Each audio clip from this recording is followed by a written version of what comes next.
news and notes. Before I go into the opening, I will stop with the sound effects. I'm sorry. No, I love it.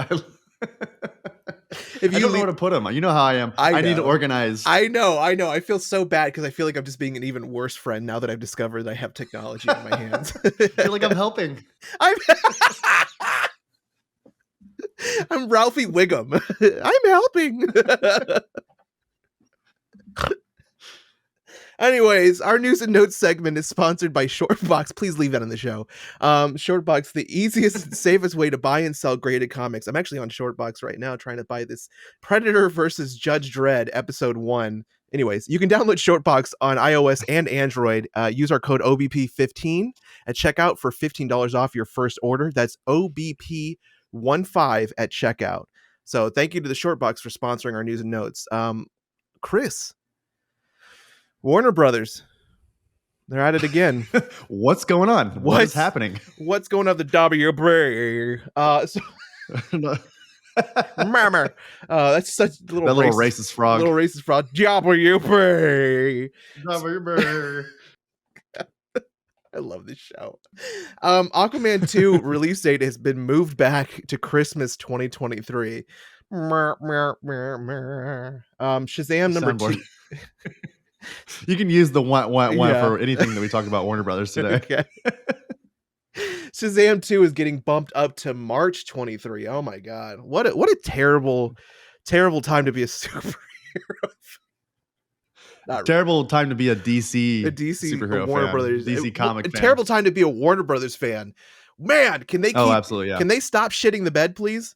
Honestly, the only thing they're doing right now is House of Dragon. I watched for episode 1 last week. It's incredible, and I'm excited for the rest of the season. But yeah, I agree. Everything else, all the rest of their IPs, boy, oh boy. I really have to get on this super popular Game of Thrones things that's just appearing in the world, you know?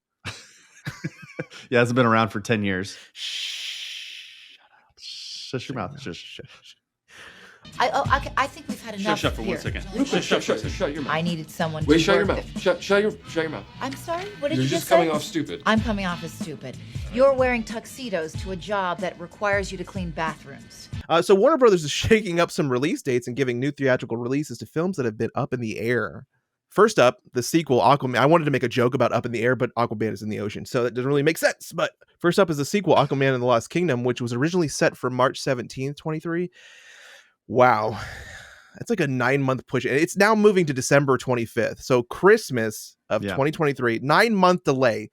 What do you think that is? Do you think that's reshoots for Amber Heard scenes, or do you think that's just sucks? No. So from what I understand, Warner Brothers has no money right now. Since they were sold to Discovery, they have no liquidation within their company. So in order to keep the films that they have already basically done, which again is Aquaman 2 and Shazam 2, they have to push it to next year so that they can actually promote it. So this year, Warner Brothers can only release 2 films. And I actually don't know what those 2 films are. I wish I would have had those. But as of right now, in 2022, for the rest of the year, Warner Brothers can only put out 2 films. So that's why these 2 are being pushed back, which is not only, again, go back to the last episode where we talked about all the different properties that Warner Brothers was canceling or reshuffling in some way. Almost over 80 TV and movie properties have been canceled by Warner Brothers. Not only that, but they also have to push back the films, the ones that they actually want to make and the ones that they want to release to the public. Now they're pushing back another year. It's just madness. The film needs some more time. According to this, the film needs some more time in post-production, and the studio feels like a December release is a good bet considering the first film came out in December. So, you know what? Just put a sugar coating on that turd, Warner Brothers. As it stands, one of the 2 $1 billion grossing DC picks alongside Todd Phillips' Joker. So next up, to fill that March spot, David F. Sandberg's sequel, Shazam! Fury of the Gods, will be moving off its December 21st, 2022 release date and heading to Aquaman 2's old date of March 17th, 2023. So they're filling that power void, so to speak. In addition to Warner Brothers Discovery CEO David Zaslav, he promises to give movies a theatrical window. 2 titles originally destined for HBO Max will be opening in the big screen exclusively. The LeBron James Maverick Carter produced reboot of New Line's House Party. Oh, something we didn't ask for, but thank you. It's opening on December 9th. Let's make a woke version of House Party. Okay.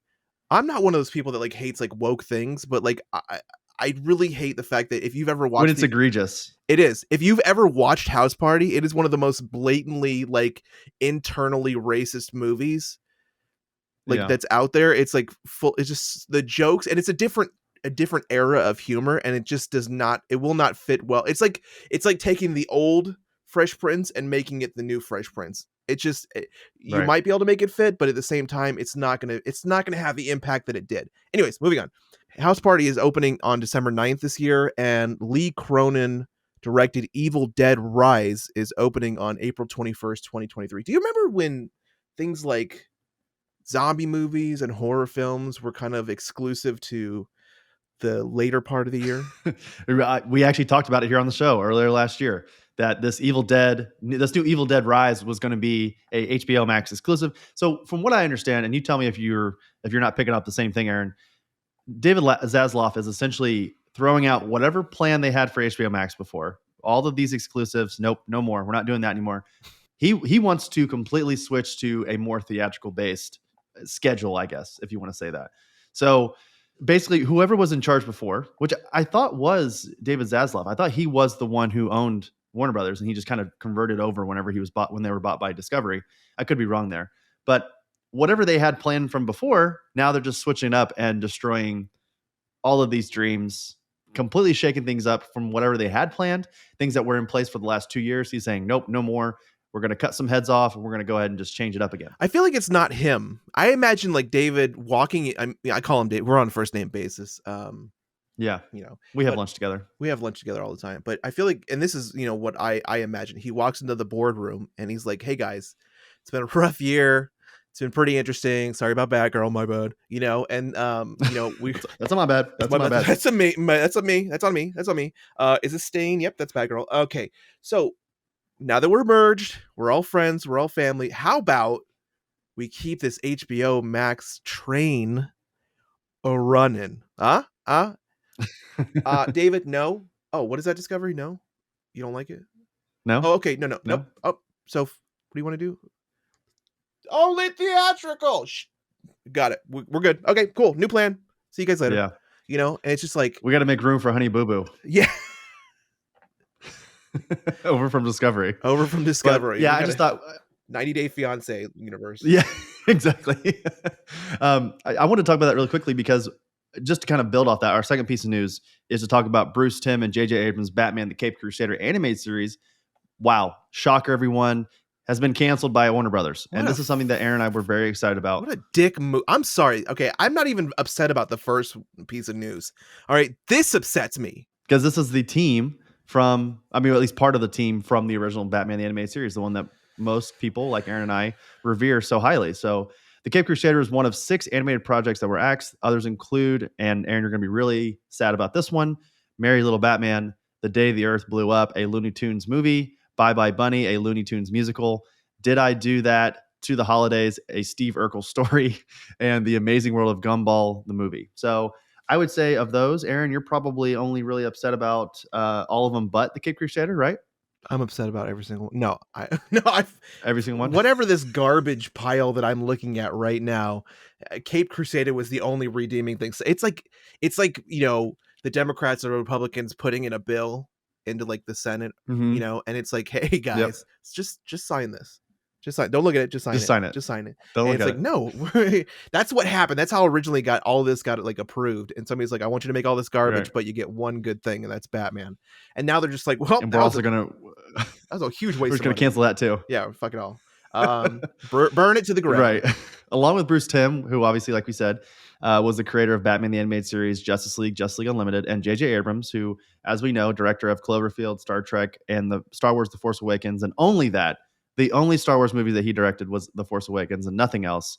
An acclaimed comic book writer, Ed Brubaker, was also working on the series, the first series of which was going to consist of 10 episodes. So, man, that creative team, it really stinks that we weren't able to see anything from this. Because, again, Aaron and I, we talked about it, I think it was probably earlier this year. No. It was middle of last year where they first announced this during DC Fandom, that this looks incredible. It looks like kind of like taking Batman to his roots, almost in the same way that like the Batman did, but in a more modern way. This is like taking Batman to his true roots, like in the comics where he's like a detective. You know, like no one's, and I think they even say it. I don't think I have it down here in the transcript, but I was reading some quotes from Bruce Timm, and he talks about how they were essentially going to leave. This is going to be a DC universe with just Batman. There was not going to be any other superheroes, no sidekicks, nobody. It was just going to be him versus whatever villain of the week it is. His rogues gallery. Exactly. And I think the Batman the Animated Series kind of played off that in some episodes. Obviously, there were some showings up of Robin or other superheroes, but for the most part, it felt like Batman was kind of up against it by himself in Gotham. It really did. I was excited to see that again. That was amazing. That was such an amazing show. It was really just him against the city. There was no, I mean, he did leave the city. He went to certain places. There was that whole, when they introduced like Ra's al Ghul. And That's the age-old question right there. Ra's or we don't know. Yeah. Ra's or Raish, we don't know. It was such a good, and I remember and when you talk about the involvement, you had like the spirit or the great, was it the gray ghost or was it the spirit? No, it's gray ghost and against his villains. It was such a good show, but yeah. I guess we won't see it now. This, like we said, this is becoming an ongoing trend with Warner Media, and also Discovery as they continue with their merger, cutting now almost 100 TV shows and films from both companies. So it stinks. It's not like these major megalo corporations were needing any sympathy from us anyway, but now it just makes them seem even more like the villains and all of this. Again, I feel for the creators and the people who were looking at this, like Leslie Grace, who was going to play Batgirl. This could have been her big break. If the movie was good, this could have really propelled her into stardom, and it could have like pushed her career forward. But that's the way this is going apparently, and it stinks. It really stinks for everybody. So Aaron, go ahead and take us into our last bit of news here. Before I do it, I have one question for you. What do you think Warner Brothers needs right now? I'm gonna guess you have a sound for it. Moving on. Moving on to our next bit of news. I love this show. There's been a stunning new trailer for Lord of the Rings, The Rings of Power. And I'm going to preface this, and Chris, I have a question for you, not a Zenzu being an answer question, but how involved in the Tolkien universe are for the you? layman, like Tolkien. For the layman, do you care at all? Like me personally, I could say like I have close to zero interest in anything Lord of the Rings related. I think I will side on the same as you. I will fight that. It'll be like well, I can't make this reference because you haven't seen Game of Thrones either. But there's a scene in Game of Thrones where Jon Snow is essentially it's like a meme now where it's him pulling out his sword and he's got this rush of like hundreds of people coming at him at once. That's me and you against the Tolkien fans, because while I appreciate the mythology and the influence that the Tolkien universe, the Lord of the Rings universe, the Hobbit, all of it has given again to things like Harry Potter, Game of Thrones, all of the things, Narnia, all of it. Like it all comes from science fiction. Is like that is the nucleus of science fiction is Lord of the Rings. The mitochondria is I'm not into it. Powerhouse of the cell. That's right. So yeah, I agree with you. And I was just telling you before the show here, I've tried to watch the movies. I'm not going to read the books. I'll just tell you right now, I will not read those books. I will try to watch the movie though. And that's very rare. Aaron, you know this. A lot of times I will try to. Part of the reason why I haven't watched Sandman on Netflix is because I want to read the comic first. That's usually what I do. So good. I started watching the show. It's amazing. I can't do it. I literally, I look at the Lord of the Rings books. I look at the Hobbit series and I'm like, boy, oh boy, that is daunting. Like that is, I need to not be working in order to do it. Like, I'm just like, I look at, so I've watched most of the films I've watched all the films. I'll just say I've watched all the films and I really did. I even tried reading the book, but everything is just so sad. Everybody's so sad all the time. And, I'm watching Frodo and Sam is the real hero of the Lord of the Rings series because Frodo is a little bitch. And then there's like this really uncomfortable, awkward scene at the end of the trilogy where they're all like jumping into bed with him. And it's just like, it's so, I'm sorry. Like, I know that I understand there's a lot of beauty to it. It's a beautiful looking film.